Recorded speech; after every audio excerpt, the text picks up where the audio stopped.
What's up, guys? Welcome back to the Lights Out F1 podcast. I'm Patrick, that's Jakob, and this here is our friend from Formula World. If you want to go ahead and introduce yourself in your podcast. Hey guys, well, my name is Alvaro. I'm from Formula World. You might know us from Instagram, Twitter, YouTube, and we are almost everywhere. And yeah, we are a community from all over the world covering the news and all the information, the details, the stats about the Formula World. Not only Formula One, but Formula Two, F3, and yeah, and a lot of information from different categories. So yeah, we are covering a lot of action on track, and we are glad to be here with you and discuss about my home Grand Prix, which is the Spanish Grand Prix, Yeah, super which was exciting. not the most interesting one. Before we jump into the Spanish Grand Prix, I kind of just want to know, like, first off, who your favorite team and drivers are, and then your thoughts on the F1 season as a whole currently. Yeah, well, I don't actually have a favorite team or driver because I just like the sport. Yep. I'm an engineer and I've been involved in motorsport in different ways and different aspects of the sport. So I just like the the overall game, you know. Mm-hmm. But yeah, I mean from Spain, and the earliest memories I have from motorsport, watching Fernando Alonso fighting with Michael Schumacher. So yeah, having a national hero, and people was crazy. My family as well, they were crazy with Alonso fighting with a seven-time world champion. So yeah, I have a I feel close to Fernando Alonso because of that. Yep. I'm really very happy to see him again with a competitive car this season with Aston Martin, and yeah, it's great. But I don't have a favorite team or driver. I like Ferrari. It's a classic team. I like Red Bull because I really admire how they work, and how they are organized inside. Mm-hmm. I mean, how um, energetic drink company became a Formula One team and have won champions. So it's absolutely amazing. Though yeah, I really admired how Red Bull are working.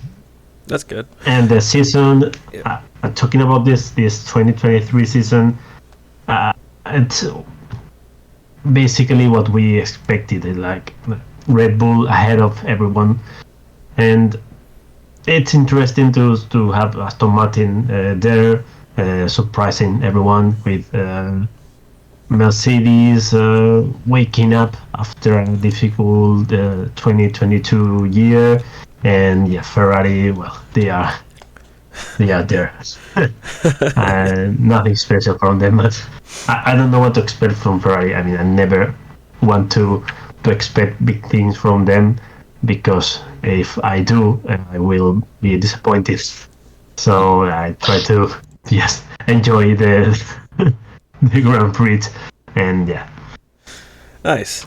Jakob, how do you feel with liking Red Bull? I mean, not your favorite topic. No, I mean you respect what they've achieved over the last 3 years or so with um, building that competitive car and um, just basically like smashing the rest of the grid. Like you respect them over the last 2 years. They're not my favorite team, obviously, but um, it's you have to respect it. And yeah, I mean, I guess it's the same question that Christian Horner asked like a couple. Was it last week? I think he was like, "Where are the others?" Like, Yep. this is a, so. I respect you respect what they've built and how they've and what they've achieved over the last 2 years or so. Mm. Um, so kind of just jumping straight into Spain. First off, I just kind of want to know how you guys feel about the weekend as a whole, and then kind of split it between qualifying and the race because I feel like right now those kind of live on their own. So I guess we'll start with rate the race.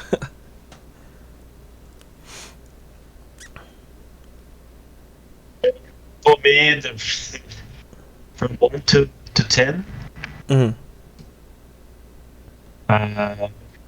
I 3. Is it like a high 3? A 3, yeah, 3 out of 10 for me. It's pretty low. Why so low? I mean,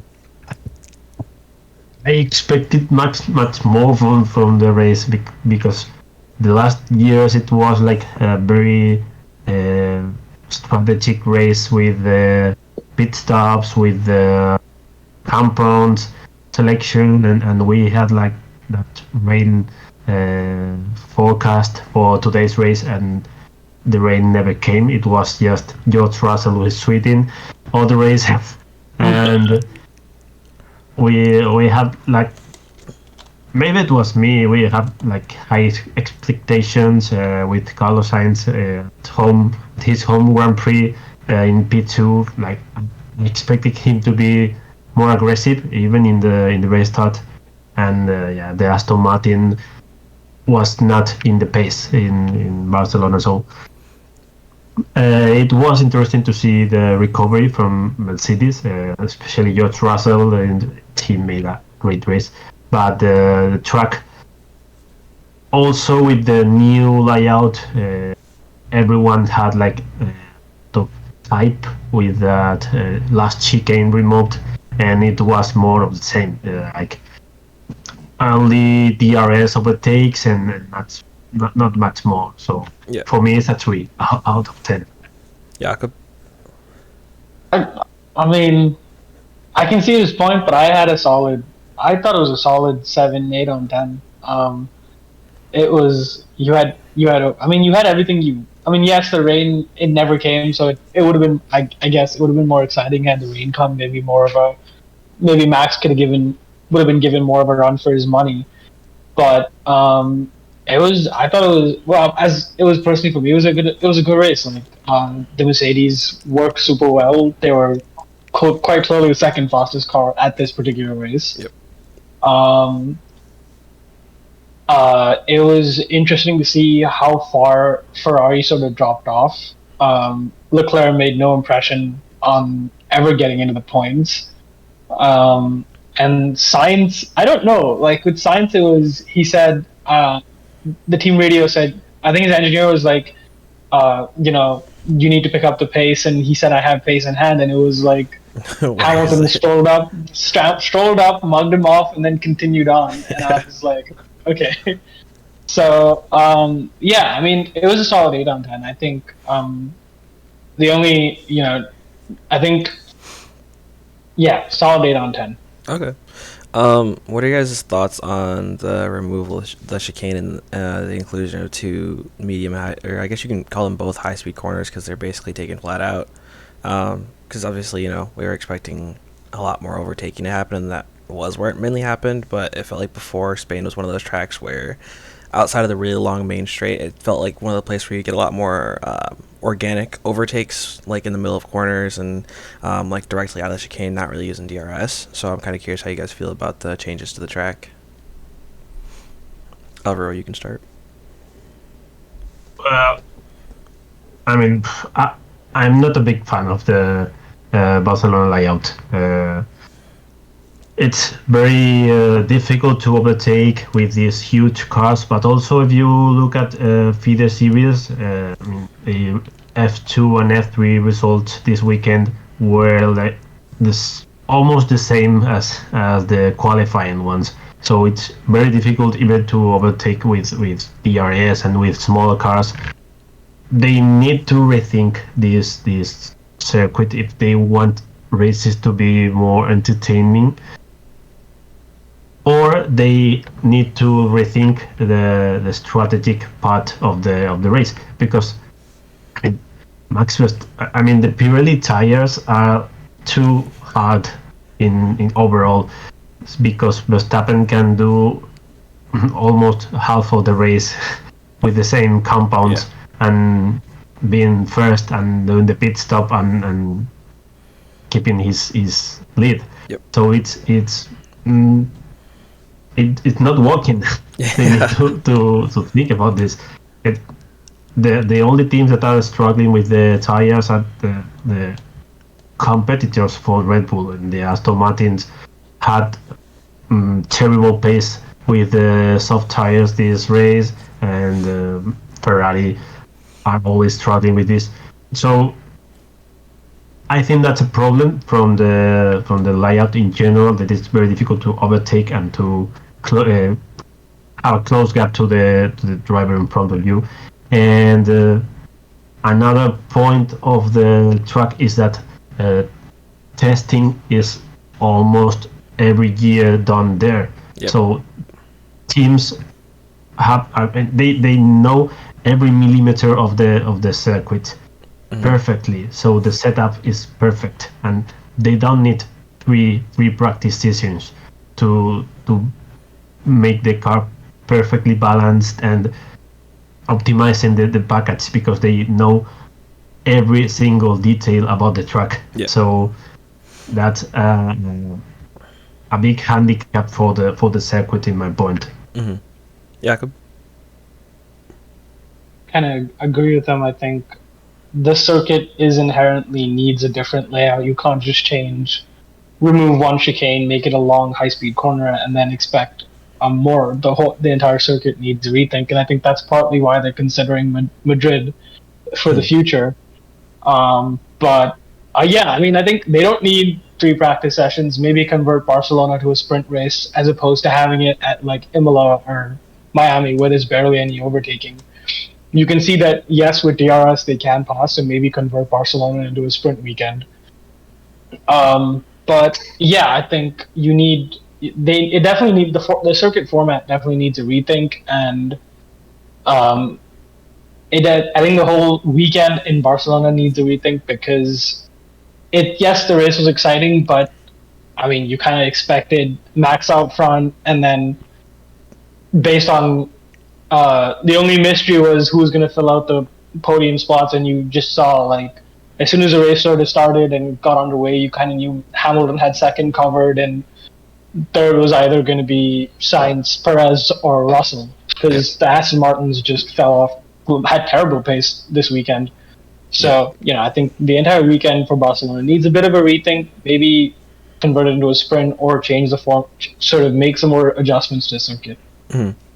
I'm kind of curious, because you guys kind of bring up a point. The Pirelli tires. I mean, like Alvaro was saying, the tires are too hard. It's almost a case of them doing too well with the compounds. And I mean, even with the introduction of new ones, it feels like they're just getting to last too long. I think it was 2021 when we got to see Lewis overtake Max after deciding to pit twice. And that's the type of thing I think we want to see at a circuit like this. Whereas this year we got to see Lewis and George go for almost half the race distance on soft tires, which shouldn't be a thing, and then do the other almost half race, or slightly more than half race distance on medium tires, which I think, having a one-stop strategy at this track, it's not the most exciting prospect. So do you guys think it's just it feels like it's been a season-long problem? Do you guys think Pirelli just done too well with the tires, and they should probably be more degrading or softer? Yeah, there's another interesting point on today's race, which is that the weather was quite weird, considering it was in Spain, because the race in Barcelona is normally in May, mid-May, and we are in June, so it's a little bit later than the normal date of the race, and the weather here is very hot and very dry, especially in Barcelona in those dates. And this week it's been weird because the weather was so rainy, was cloudy, and the temperature was lower than they expected. So I guess that Pirelli they chose the tires thinking about those temperatures, and the reality was very different. So degradation was way lower than expected, especially in the hard tires and the medium ones. So I think the problem there is that Pirelli are doing really well, as you said, with the new compounds, and they never risk they never take risks because they could have changed the compounds for these weekends.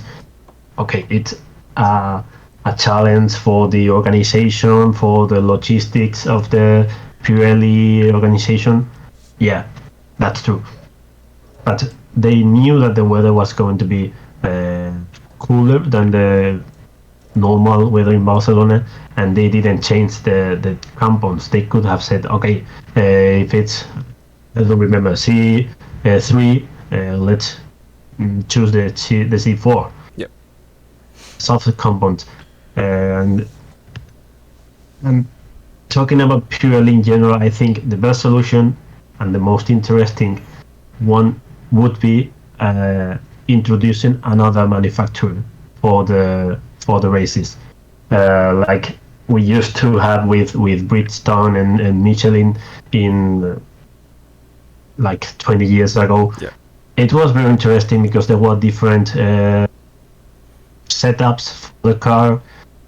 In some circuits, in some circuits Michelin was better than Bridgestone, and the opposite. So it was another interesting point. And in this kind of races, it could be an additional interest.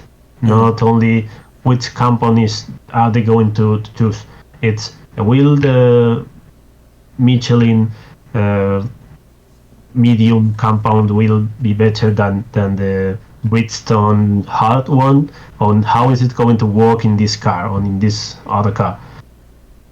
I think it's something they could think about, and they are not going to do it because Pirelli wants to be alone on the grid. Yeah. But yeah, it's something I think it could be positive for the sport.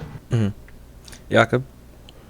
Yeah, I think if if you're not gonna bring in another manufacturer of tires, then let the teams pick their own manufacturers. That's I think we're trending towards the thing where everything is sort of getting unified, right? Everything's sort of becoming generic in some aspects. Tires, stuff is becoming very similar to each other. So make it.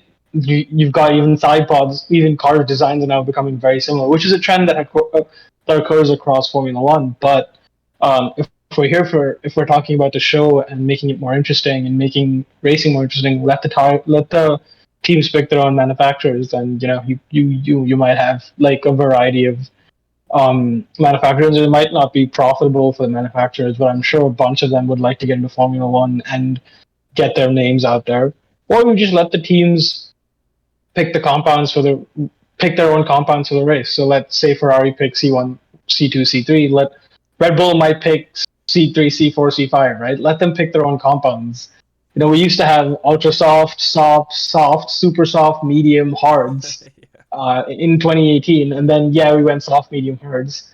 So just let them pick their own compounds. If I guess it's just a suggestion. It's not likely to happen, but it would be an interesting case. That would be. I think that's a much better prospect than kind of having multiple different manufacturers for tires. Because I think Pirelli are doing a great job. I feel like since the tires became regulated, I think it was back in 2011. I mean, the racing has been awesome, and I feel like it definitely does level the playing field. But given the option to pick different compounds for the race and like kind of how you want to distribute them would be a lot cooler than having different ones. I think one of the easiest examples to target on this would be Bridgestone versus Michelin back in, I want to say 2005, the US Grand Prix that was supposed to happen. And the Bridgestone tires sucked all season long. And then when it came to the US Grand Prix, the Michelin tires, like the rear left and the front left would explode after like 10 laps because of the last corner. But Bridgestone wasn't having that problem, and that was because Bridgestone was the tire that sponsored the Indy 500. And so they had all the data from that. And so you only had 6 cars take to the grid. If you guys want more on that one, Josh Revell, his YouTube channel, has an entire thing on that. But I think problems like that are ones that make it difficult to have multiple different manufacturers. Yeah, I think like even if you went for the solution of making them pick their own compounds, Mm. you could say at the beginning of every season, like for every so basically like this is more going into detail about it, but at the beginning of the season, every team gets to select their compounds for every race so that Pirelli doesn't have like logistical issues. Yep. And for the for tracks that you've not been to yet that you sort of haven't you're just guesstimating based on history or prior knowledge or whatever, you get like a sub, so you can change the compound, say a week out or 2 weeks out, depending on weather conditions, stuff like that. Mm. But stuff like Yeah. that would make it more, I guess, make it more interesting in that aspect. Yep. Yeah, because Pirelli are making the same mistakes every year.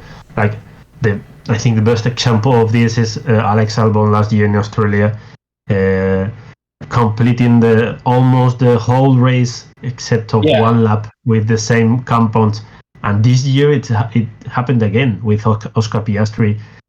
He boxed in lap one, and then he completed the rest of the race with the same compounds, and it's again the same situation. They don't learn from mistakes. And that's not a good point. I mean, it's obviously not the best selection for the compounds in a race.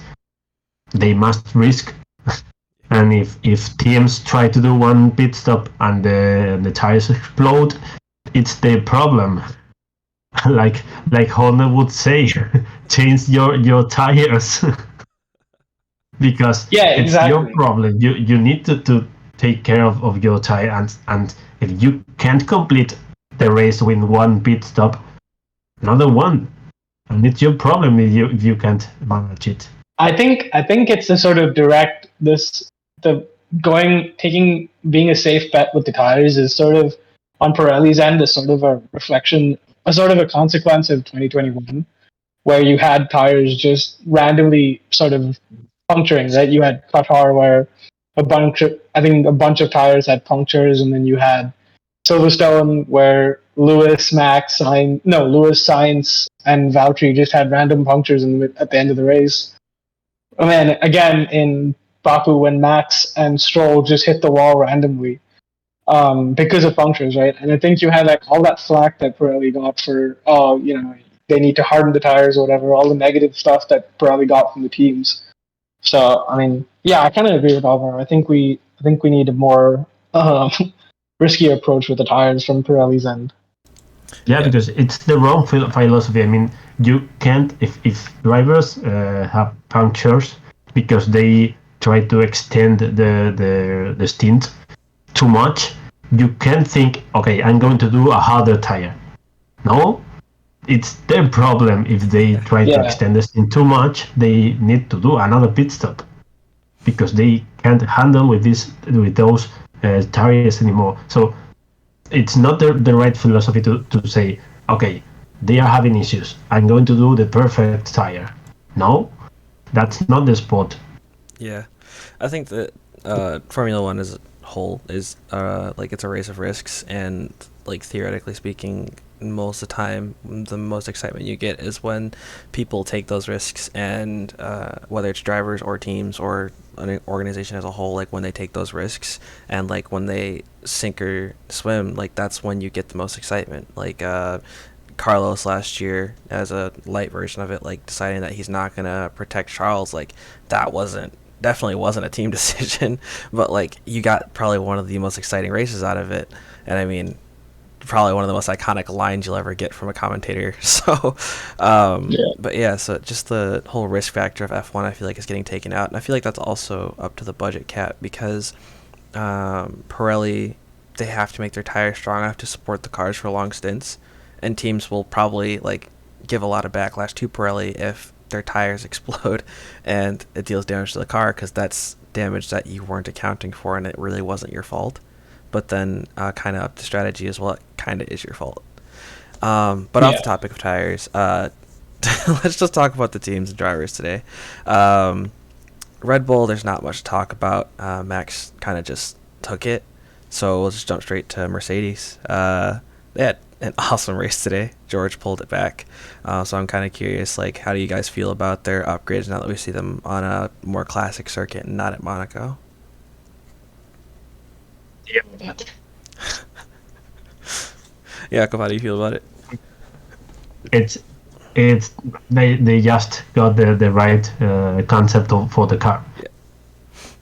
In Monaco, it was impossible to see if the new side pods were the right solution because Monaco is different, but Barcelona is a very complete track, and it's very easy to see where the car performs better. That's why they chose that circuit for the testing because it's very complete. They have a lot of kinds of corners, and we have seen that the Mercedes is working.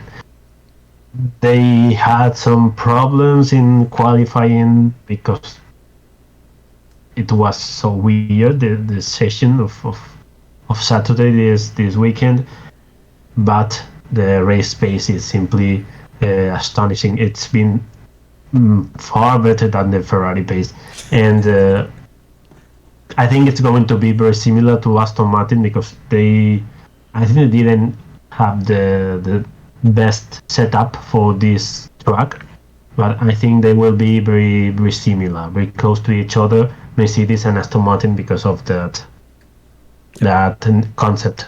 But yeah, I was very impressed with Mercedes. I really admire how they are overcoming these difficult years, and yeah, they have been working really hard, and yeah, it's good to have Luis and George on the podium Yeah. with Max. Jakob, how do you feel about it? Yeah, I mean, good is I think they finally sort of woken up. I think this was a good wake up race for them because obviously Monaco you can't really judge how it's going to function, but this weekend they got a good sense of how the upgrades are working and how the new concept functions. Now whether that actually now they're still like a good half a second to a second behind Red Bull on race pace, but it gives you a good sort of baseline now to start with. Hopefully, by the end of the season, if you can sort of at least close a gap to Red Bull, not catch Red Bull, but close the gap a little bit more, and then for 2024, then you're able to sort of maybe catch them. But yeah, I think as Alvaro was saying, it's going to be a good battle between Mercedes and Aston Martin for P2. Ferrari, I think, are sort of just.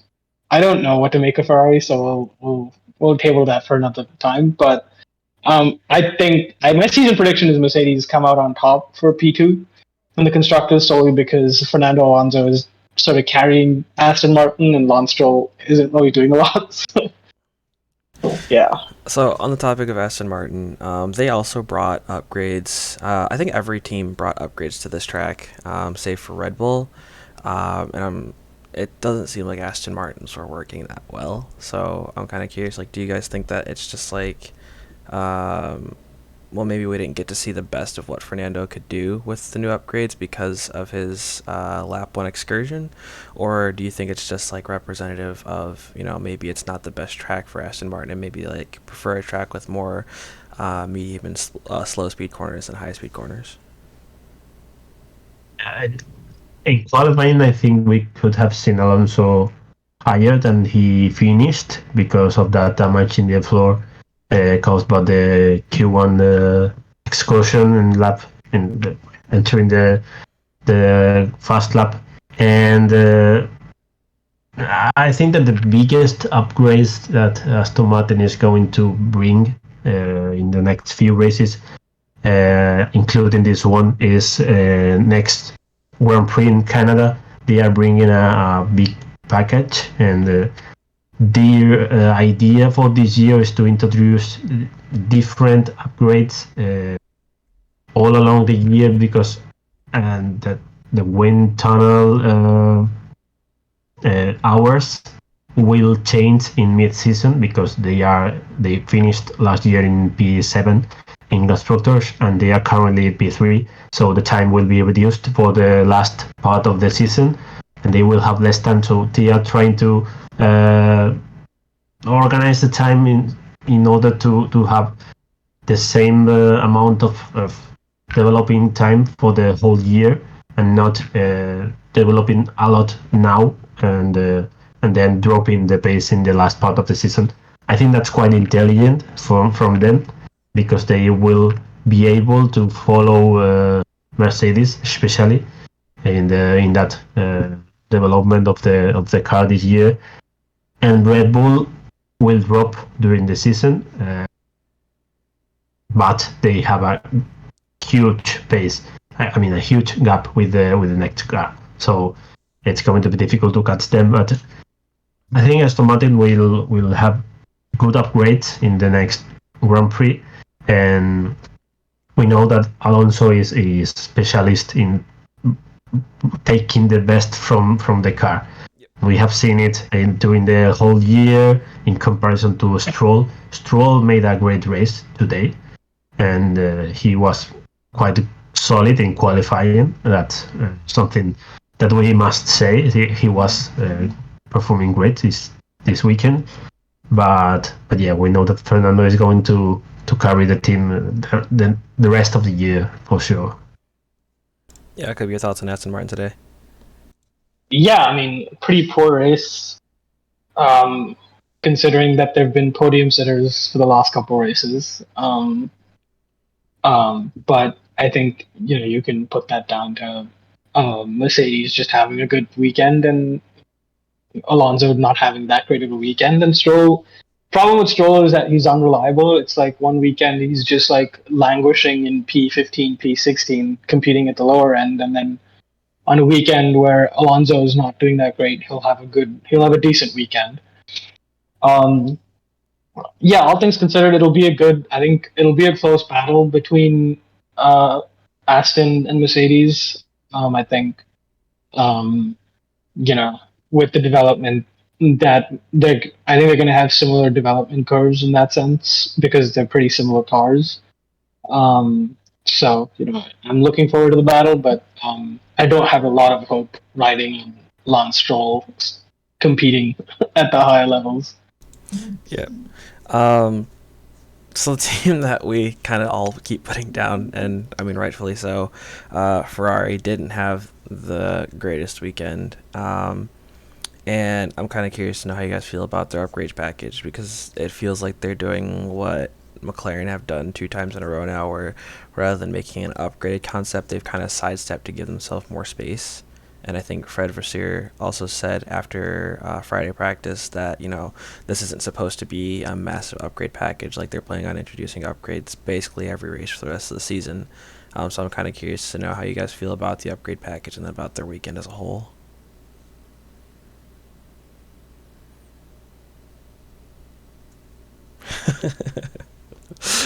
Jakob, you can start.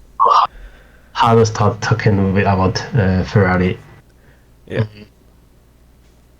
Qualifying was not too bad. If you look at Carlos' garage, I think he's feeling confident with the car differently to last year because he was very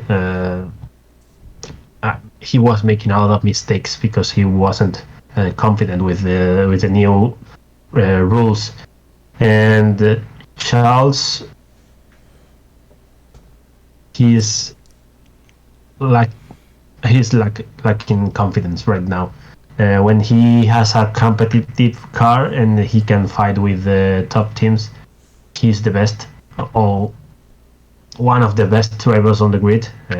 The same level as not the same level because he hasn't proved in that, but he's close to Max, close to Lewis, but when the car is not where he wants the car to be, he's not capable of taking the best parts of the car and doing a good job with that car. And we are seeing that during this season because his results are being terrible. He's having not the best of lucks, but his performance this weekend was simply terrible. Terrible. Yeah, we can't blame on the car. No. It's his performance. Yeah. Yeah, could be thoughts. Yeah, I mean, yeah. I mean, it's hard to sort of disagree with him. I mean, Charles is he's yes, he's had some bad luck and some unreliability, but I mean, this weekend, what's the excuse? I think it wasn't a great show. Admittedly, he didn't have the upgrade, but during practice, um, certainly at some points in practice, it looked like the the the previous car was faster than Sainz's upgraded car. So as a whole, I think Charles it was a pretty terrible weekend for him. I think with Carlos, it was interesting. He seemed to think he had a lot more pace in hand, and then sort of got mugged by both Lewis, George, and Perez. And yeah, I mean, whether or not they sort of rise from sort of the hole that they've dug for themselves is remains to be seen. But I don't have a lot of expectation for that to happen. I think they'll comfortably hold P3. No, actually, they might even drop to P4 in the constructors, considering that Mercedes and Aston are looking pretty quick. Um, but yeah, I mean, obviously Charles is like on talent and on paper, he's one of the best. Like he can't compete with Max and Lewis. It's just the moment he has sort of something doesn't go his way and the car isn't with him, it sort of just demotivates him. Like it's like a so I don't know. Yeah, but Yeah, I'm not really sure if he can fight with Max right now. That's why I yeah, stopped no, myself when I was talking, because he was able to battle with Max in 2019, but the difference is that Max has grown a lot as a driver. He is more mature, he makes almost no mistakes, and he's very intelligent while driving all the time. When he's in front and when he's starting in P15, because he is able to manage the race to win, starting from any position of the grid.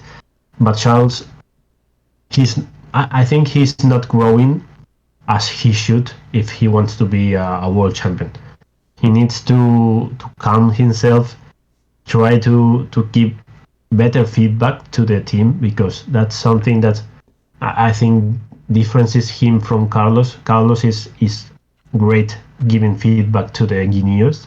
That's something that every single team he has highlighted, that his capability of giving great feedback from how he feels on the car, and that's something very positive for the team. And I think that's the key of his performance this year, because he is Charles is having bad luck in some points of the season, but Carlos has been quite consistent in almost every race this year. But and that's the point. That's the key, and the reason why he's ahead of Charles by 16 points in the championship. Yeah, it feels like Charles right now, like both, I think it's a problem with his confidence in the car and the team, and also I feel like Charles is the type of driver who needs a number two and not a rival at this point. Max is somebody who excels when he has a rival, and you could see that like his extreme growth between 2016 and 2018 when he had Daniel Ricciardo as a partner, because I mean he had a 7-time Grand Prix winner as his rival and teammate, and so he had to learn how to build off of that. And then after that he got God, who was his teammate actually? He had Alex Gasly. Albon and Pierre Gasly, and like Yeah, those are but two people he just kind of rolled over. And then you got to see like how much he grew with Daniel in response to people who hadn't grown up with a good driver or in like a number one team right off the bat. And now that he has a number two driver, he's like free to do whatever he wants. Whereas Charles, I feel like he entered the scene with in 2018 with Alfa Romeo, and it's like he wasn't. I feel like at a team like that, there's no real number one and number two driver. It's just like you're kind of just learning. Whereas I feel like Charles is one of those drivers who could have come onto the grid with like a maybe just came straight to Ferrari rather than starting at Alfa Romeo, where he could have more time to learn with Seb or more time to learn with Kimi or whoever was supposed to be there. And now I feel like the thing that he needs the most in order to boost his confidence is like a driver that's going to help him develop those capabilities of communicating with his team, learning how to manage his tires better, and getting rid of like a lot of these mistakes. The same way that Checo has taught Max how to like manage tires. Daniel showed Max how to properly race and things like that. But we could talk about how bad Ferrari is all day. Yeah, I mean, I don't know. I think Charles, in the case of Charles, I think he got into Ferrari in 2019, steamrolled Seb for 2 years. And I think Seb just was at. I mean, admittedly, Seb has been in the has been at the end of his career for a while now. Yep. I think the moment he got steamrolled by Charles in 2019, it was kind of wraps on his, well, let's say title aspirations or a career in general, because it was mistake after mistake. I think Charles could have taken a lot more than he did from Seb in those 2 years. Yes. And then I don't think, I mean, inserting Carlos probably, yes, on paper they're they're very quick. On paper they're very quick team pairing. Yeah. But I think he could have used. Yeah, I agree. I agree with you. He could have used someone more experienced, someone more older, let's say. Yep. To sort of guide him along the process, because I think you see how sort of George and Lewis sort of have Max and obviously all of his teammates and George and Lewis develop, whereas it's currently Lewis is beating George on he's found his form, he's beating him, but I don't think George and Lewis don't see it as we're competing with each other. It's more we're competing to develop this car, and if the time comes when we're competing with each other for a championship, then fine, we'll deal with it then. Whereas to me right now, Ferrari seem like Charles and Carlos are competing with each other. Yeah. And yes, inherently, yes, they're meant to be competing with each other, but at the same time, it's like compete with each other, but also the bigger picture is compete to get higher in the standings and compete to get the car forward, not compete with each other, trying to out-strategize each other. From the outside, that's what it seems like. Yeah. Yeah, we could talk about the top four all day, but let's get through the rest of the teams real quick. So the next team that did, I think, well, but I think they are probably the best of the rest outside of the top four. Alpine took the last 2 points positions, or not the last two, they took 8th and 10th. So how do you guys feel about their performance this weekend and just that team as a whole? Because it feels like they're kind of stepping forward from the rest of the field. Alpine have been strong since last year, but the last year they were not reliable, and they had a lot of issues with the car, and this year they started with terrible luck and not the best drivers management, with Pierre and Esteban Ocon both trying to be leading the team. We have seen amazing races from Ocon and amazing races from Gasly this year, and terrible races from both of them. Yeah. And this race was like great, I would say, from them. They had good pace, but in the end they are still quite far from the top four teams of the grid. Yeah, I mean, I agree. I think they're sort of in that no man's land where they're clearly faster than the bottom half, but they're not as quick on a given weekend, on a sort of generic weekend. They're not as quick as the top four. Yep. So it's like, I think Monaco, the podium in Monaco was very, very situational. It was very lucked into in some aspects of it, because of conditions and stuff like that. So yeah, I mean, look, for a works team, I don't know. I think they should be a lot further ahead than they are right now. But I don't know if they'll get there this season, but maybe next season they'll compete for P4. They'll probably close a gap a little bit, but not compete outright for podiums and stuff. Yeah, one thing so I think first off, Monaco I don't feel like was a lucked into situation. Esteban Ocon had probably one of his best ever laps at Monaco in qualifying, and I feel like the team pushed him pretty well to get him onto the podium ahead of Lewis. But I feel like Alpine as a whole, you know what? keep going. No, you go ahead. Then Okay, I feel like Alpine as a whole right now are kind of keeping the pace that they were expecting when they came into at I think when it was 2020. When they took over Renault, they said they had a 100 race plan, and I feel like they're following it pretty well. Like it seems like they're definitely taking steps forward, just not at the same pace as like Aston Martin. Like they definitely aren't taking one massive leap forward. It feels like you can see the car like developing more and more, and I feel like unlike their direct rivals in McLaren, they're not situation based. They're much more just on pace on a much more regular basis towards the back part of the points. Yeah. So another important thing is that Alpine is doing a lot of operational mistakes, and don't forget that this weekend they had like 3 places with penalties for Pierre Gasly for traffic in qualifying. That's something that we must blame the team, because it's not Pierre's fault. He can look at the mirrors, but he can't know where the other drivers are coming fast.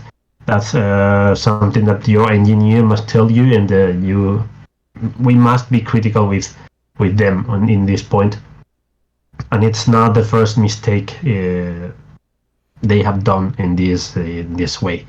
So yeah, I think they still have a lot of work ahead, and also the way they treat the drivers must improve in comparison to last year, because they had the possibility of having Fernando Alonso or Oscar Piastri driving for them, and they lost both of them because of a terrible management. Yeah. And they had to sign Gasly, who is a good driver, but he's not in the same level as Esteban Ocon, in my opinion. That's fair.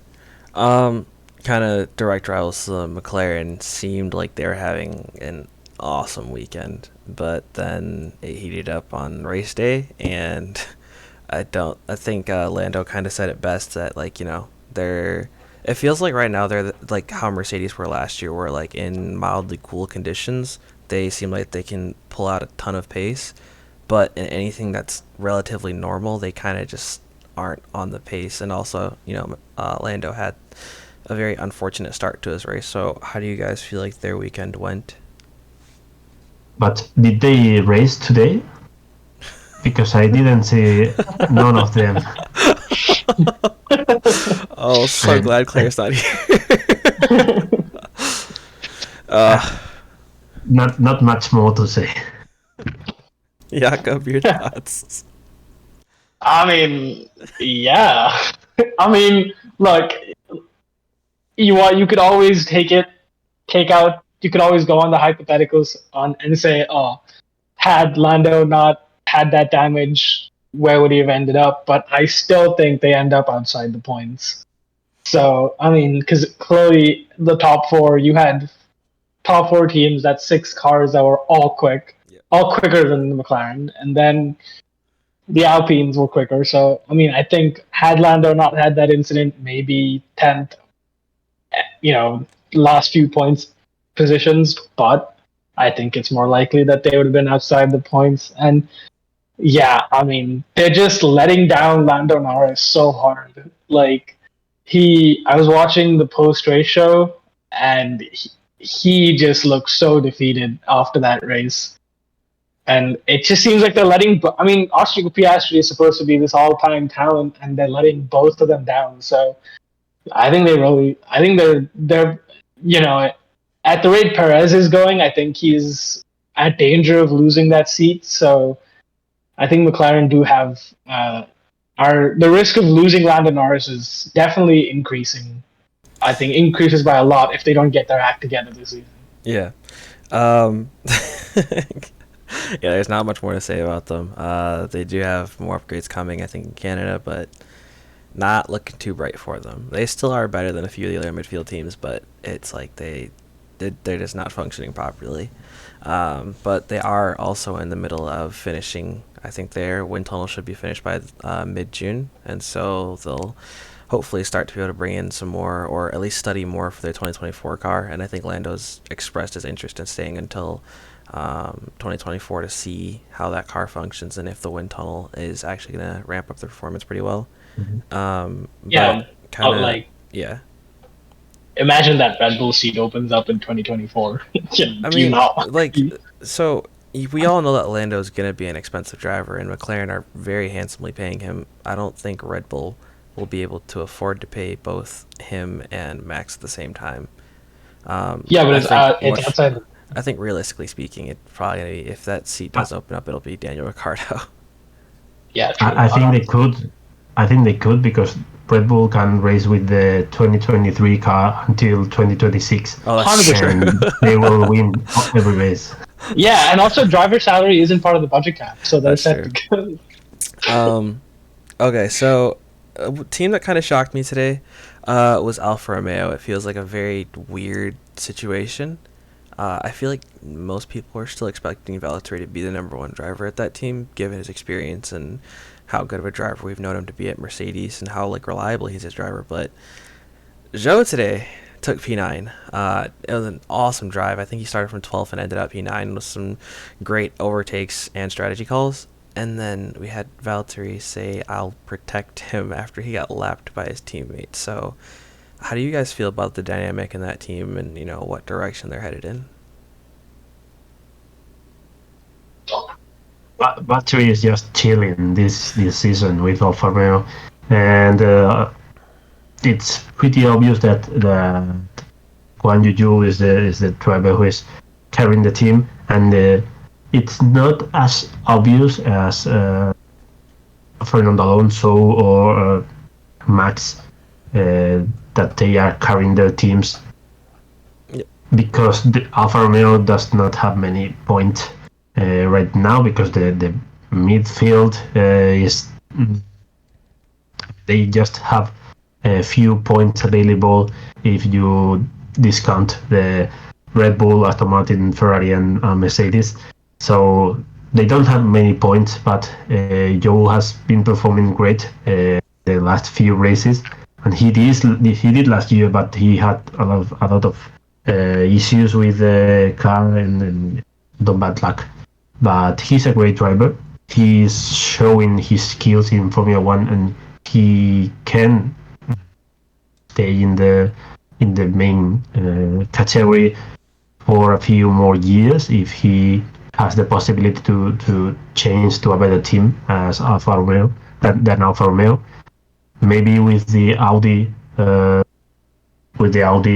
project, it's a good possibility for him. I don't know, but yeah, Alfa Romeo is a weird team, and we just can consider this individual performances from drivers. Mm-hmm. Jakob, your thoughts on Alfa Romeo currently? Yeah, I mean, we all know what the talent level of Valtteri, so I think he's having a bit of a dip in form. He's enjoying off track more than he is on track. Oh, yeah. But yeah, Zhou has he's shown you why. I mean, I think there were a lot of doubts when he got signed that he was more of a pay driver, but he's showing you that he can drive, he can carry a team, he can do well. So, I think he's definitely a good prospect. He definitely deserves a couple more years in Formula One to see if he can help with that Audi project or even a top team. And maybe not a top team, but an upper midfield team. Maybe, I don't know what top team will take the risk on that. But yeah, I think until that Audi project comes in, I don't know how to judge Alfa Romeo. Yeah, that's fair. Okay. Or maybe McLaren if they True. Yeah, That'd be awesome, honestly. That'd be a good pairing. That'd be awesome. Okay, on to Haas. I don't know how to feel about this team. I feel like we were all, well, yeah, I feel like we were all excited to see and hear that they're going to be operating close to the budget cap, and of course, we weren't expecting them to start doing a lot better until the second part of the season. But Gunter Steiner wants consistent point scores, and that's why he got Nico Hulkenberg. And right now, he doesn't have consistent point scores. So, how do you guys view the Haas team right now? Like, how do you think it's going?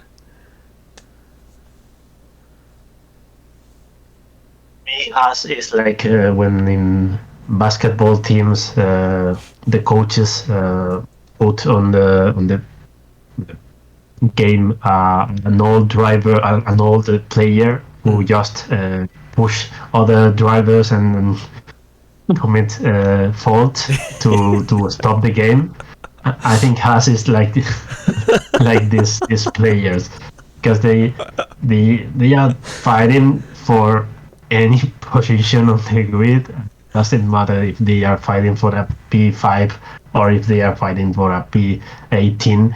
They are fighting so hard, and sometimes we see them performing great, like on qualifying this weekend. Yep. With Nico Hulkenberg.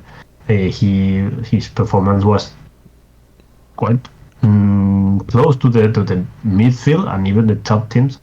And but yeah, on Sunday it's nothing else to see from Haas. And K-Mag is disappointing me a lot this year. I expected more consistency from him, and Hulkenberg has been more solid every race than Magnussen. So yeah, I don't know, nothing else from them. Jakob, your thoughts? I mean, I don't know. I don't really have anything to add. Then it's pretty. Like on a Saturday, they looked pretty quick. They're like Hulkenberg looked really good on on Saturday, and then it just seems to fall apart on Sunday. They either get themselves into an accident or the race pace is just not there for them. So yeah, I think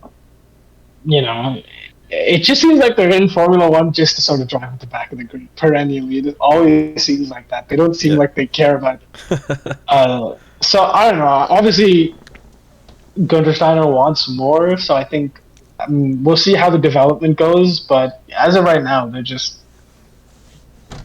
Existing, not really. slumming it with the alphas. All right, no need to talk about Williams because, quite frankly, there's nothing to talk about there. But last team I want to talk about is AlphaTauri. I feel like this is a team that's flying under the radar, and I don't really think it's the team. I think it's more like Yuki's flying under the radar right now because Nick still hasn't finished above 14th place as of today. And I think we can all still confidently say that we're very disappointed in his performances given the hype and the build up to him coming into Formula One. But Yuki's kind of flying under the radar. He had an excellent 75% of the race. And then I think, I feel like he's still in the situation where he's still out driving the car. And I feel like he's pushing the car much more than what the car can give. And because of that, it's kind of like ruining the ends of his race. I think every single race so far he's finished within the top 12, including in Monaco where he had that brake issue. It's kind of like, is the AlphaTauri good, or is it Yuki Tsunoda that's good? And I'm kind of curious to know what your guys' thoughts are on that. Well, I'm just here. The main reason for me to be here is to defend Yuki from the unfair penalty he was given today, because for me it's clear that it's just a race incident, and there are a lot of similar actions on track that are not punished, and he was doing an amazing race in P9 with that AlphaTauri, and he even didn't contact with Wang Yuzhou. He was doing the first corner as he had to, and Wang Yuzhou tried to overtake from the outside, and I don't know. For me, it's a racing incident, Yeah. not 5 second penalty for someone who is doing a good race and in that poor AlphaTauri, because I am pretty sure that the car is not good. The balance is terrible. If you watch onboard cameras, they had a lot of issues entering the corners, and in the outside of the corners they have to correct the direction. It's terrible. It's very difficult to drive these cars, and Nick DeVries, for example, is not performing as he was expected to. We saw him in a good race in Monza last year with Williams, and he scored points in the first race in his debut in Formula One. But the truth is that he didn't perform like nothing special in Monza, and he has not proven his talent in F1 so far. Yep. So the AlphaTauri is one of the slowest cars on the grid, similar to Williams, I would say. But Yuki is doing a good job this season. Yeah, Jakob, your thoughts on the penalty and just AlphaTauri as a whole? Yeah, the penalty wasn't fair. That's that much is clear. It was a racing incident. If you know, to if we're gonna penalize something like that, then a lot worse can be said about a lot of different incidents that we see across races. So no, I think it was an unfair penalty, and AlphaTauri as a whole, it's a slow car. Yes, it's a difficult car. Yuki is definitely outperforming the car. I think case in Nick DeVries is unique. I personally think he is talented enough to be in Formula One. Now, yes, he hasn't proven that so far, but I think the AlphaTauri is a difficult car to drive. It's not exactly the easiest car on the grid. So I think he probably would have done a little bit more better in the Williams than he is doing now. But yeah, I think compared to years of Toro Rosso, they're not doing very well this year. So Yeah, one of the things. Yeah, go ahead. Just to add some details about the penalty of Yuki and why it was so unfair for him. There's another example of a similar action in the race start. Okay, it's a race start, and they are like more laxed with those actions. Yeah. But Carlos Sainz had to brake in the outside of the corner because Max was not giving him space. And if you watch the onboard of Joe and the onboard of Carlos Sainz in the first lap, it's a very similar action. The only difference is that when you go to the outside and Sainz just brake. Mm-hmm.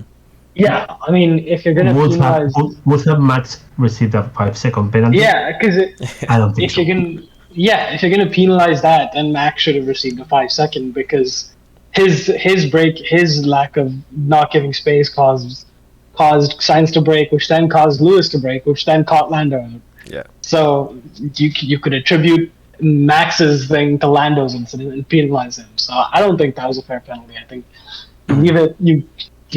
you call it a racing incident and give him a reprimand if you want, but I mean they gave George a reprimand for that quality stunt that he pulled on Lewis. So Yeah. and that was arguably a lot worse than what happened between Joe and Yuki. So yeah, it was. I would be surprised if AlphaTauri did appeal the decision and try and get it overturned. Yeah. Kind of back to Nick DeVries, though. I feel like a lot of people are putting him and Logan Sargent kind of in the same bubble since they haven't scored any points so far and that they're both rookies. But also, I saw a post like probably 20 minutes after the race saying that like Nick DeVries is probably more susceptible to like being kicked out of F1 more so than Logan Sargent a lot sooner, for two purposes. And the first, that Williams is a known growth team that also isn't reliant on a big brother team, and also that, unlike Nick DeVries, who's at AlphaTauri, and they clearly have like a very harsh system there, but also Logan Sargent is in a stage of learning how to properly communicate what he wants, whereas Nick DeVries is a very experienced driver. I mean, he's won Formula Renault Alps, the Euro Cup, F2, and Formula E, and he also has probably more experience in Formula One than Logan, and it's probably pretty similar to how much time that Oscar Piastri had behind the Alpine. And so the big difference between them is that Nick DeVries should know how to give feedback and proper feedback, and how to communicate with the team properly. And the thing that kind of stuck out the most today, or I think it was yesterday during qualifying, was that Nick DeVries doesn't. He literally said, "I don't know what I'm doing wrong," which is a terrible assessment given the fact that you're probably one of the most experienced drivers on the grid. Yeah. Yeah. And he's worked with Mercedes, with Williams, with Aston Martin, with a lot of different teams in FP1 sessions last year. Yep. And he should have given the feedback from those teams to AlphaTauri this year. But I just want to know, like, your guys' final thoughts. Kind of upcoming, we have a break, and then I think we have a break next week, and then we have Canada the following week. So I think there's 3 teams bringing, as far as we know of, that are bringing upgrades to Canada. Ferrari are for sure bringing one. I think we said that Aston Martin's bringing one, and then I'm pretty sure that McLaren's bringing a small upgrade as well. So kind of, how are you guys feeling about Canada? Is it going to be a repeat of today's race, or do you guys think it's going to be a bit more shuffled up?